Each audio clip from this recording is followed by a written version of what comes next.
So, when you hear the name LeBron James, what comes to your mind?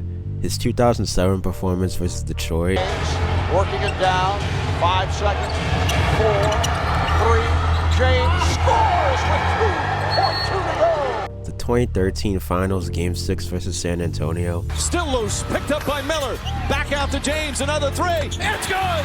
James knocks it! James catches, puts up a 3, won't go, rebound Bosch, back out to Allen, his 3-pointer, bang!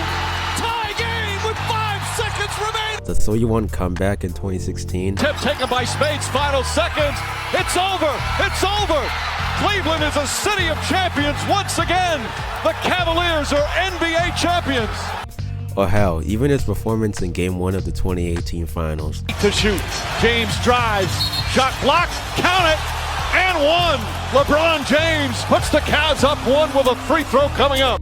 You may think of all those games when you hear the name LeBron James, but the game I think about most of the time is a game that most people don't remember. It wasn't an NBA Finals game, or heck, it wasn't even a conference finals game.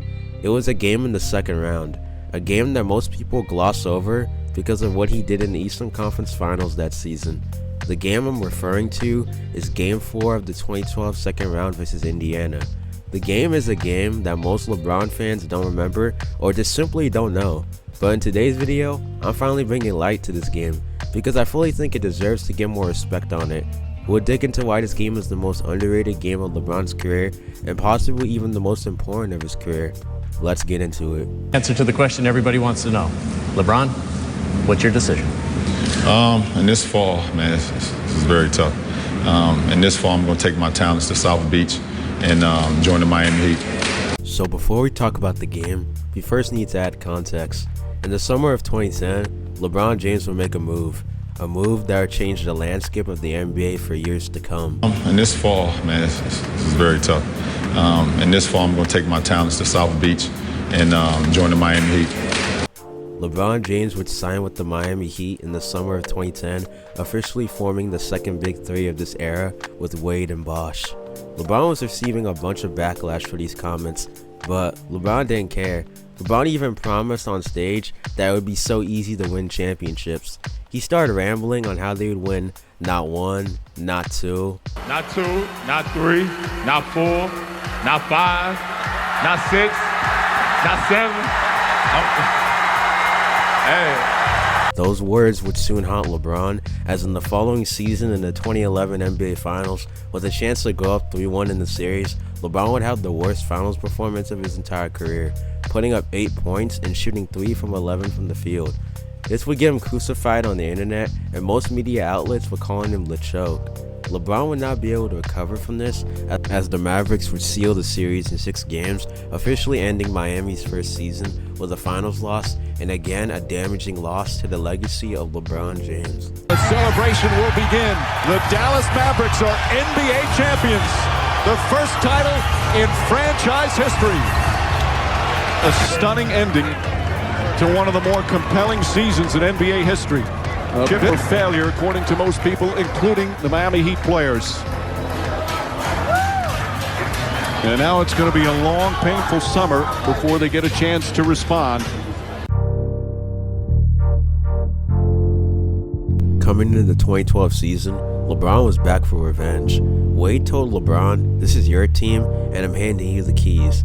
And LeBron took the keys, and he never looked back. When he goes inside, he can score, he can finish, so you have to respect him. Will 7.6 to 4 quarters. LeBron gets a Haslem screen. That jump shot. LeBron nearly lost it. Brandon Knight poked it away from behind. 4 and the 9 in front of him. Sizes him up. 5 on the clock. 69 lead. Anybody surprised LeBron has it? Here's it working against Tayshaun. Clock at 7. Up fake. Now Fane by LeBron. Still with it. As a drive. Lays it up. Lays it in. Over the shoulder shot by D. Wade. So Wade, who comes in matching up with 37-year-old Ray Allen. LeBron James. A little bit on his way to the bucket. It'll be James. Same result. Creative move there. Good job shrinking the floor by the Hornets right now. That's his only option. If he's making that, you just Cole stays out there in the backcourt with Ray Allen as Wade gets a break once again. And it goes handoff, and it was given right to Ray Allen from Lou Amundsen. LeBron of the season. Steph Curry has distanced himself, though. LeBron is LeBron in rhythm. And another.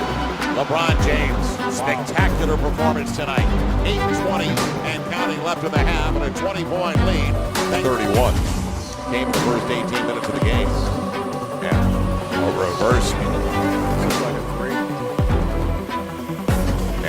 LeBron this season would capture his 3rd out of 4 MVP awards, averaging 27 points a game, 8 rebounds a game, and 6 assists per game, to lead the Heat to the 2nd seed in a lockout-shortened season. The Heat would dominate the first round versus the new Carmelo Anthony-led New York Knicks to advance to take on the Indiana Pacers in the 2nd round.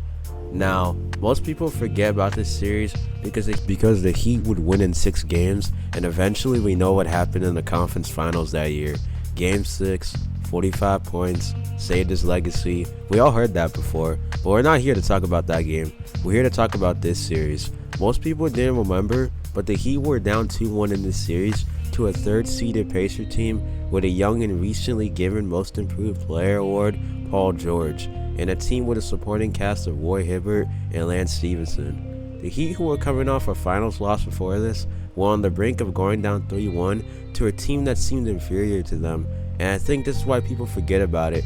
When people think about LeBron's iconic games, we always go to the finals and conference finals automatically because LeBron has had so many iconic games in those instances.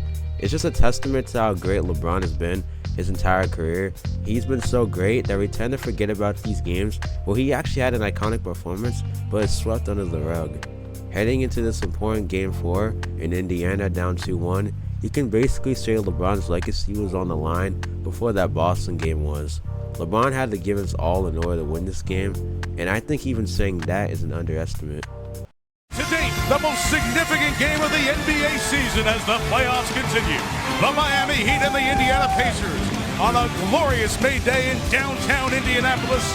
It's Game 4 of the Eastern Conference semifinals, and the Pacers trying to go up 3 games. LeBron would come into this game locked in the zone right away, getting a huge dunk on Indiana to score his first points of the game. LeBron would continue to dominate the Pacers defense, giving them great passes, Battier desperately needs to make one. Making hook shots, For the Heat, running the offense through James. Beautiful finger. bank shots off the backboard, Block shots, deflections, and then also you hold the team to 1 shot.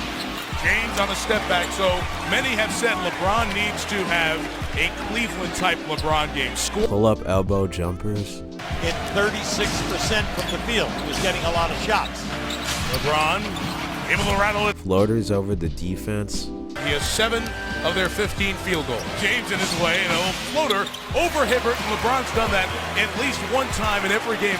flashy passes, Wade cutting to the basket bully ball style and ones, for Miami. James attacking Barbosa. Bang, and a bucket for LeBron. 37 in a row. Now that's just sheer. more floaters, James a floater. 2 of those in this game. even more flashy passes, Pitch to Haslam. On the attack, James. What a pass for Wade! more bully ball and ones, Was looking for a 4th foul, but not called.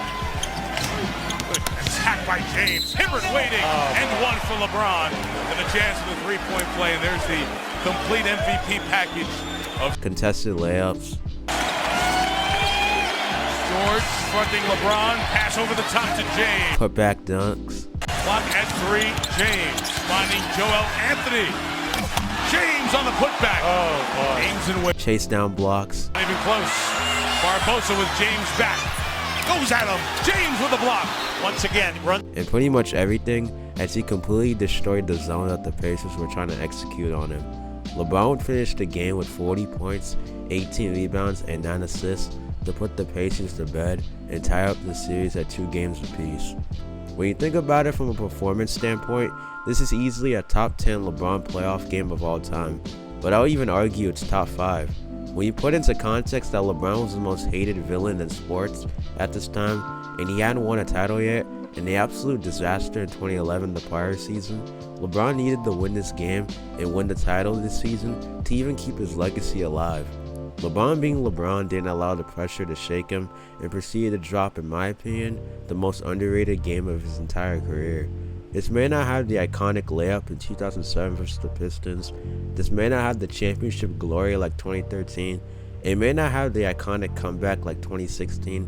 And it might not have the pure all-time performance aura like 2018. But when it comes down to important basketball games, and when it comes down to legacy-defining games, this is the most underrated game in the career of LeBron James. You had 2 days to think about that loss. Describe the type of pressure you felt coming in. It's the playoffs. I mean, if you don't feel some type of pressure, or you don't feel anxiety or feel excitement about the postseason, then something is wrong inside you. So, as a leader of this team, I just try to make plays to help our team win, and we're happy we're able to get it.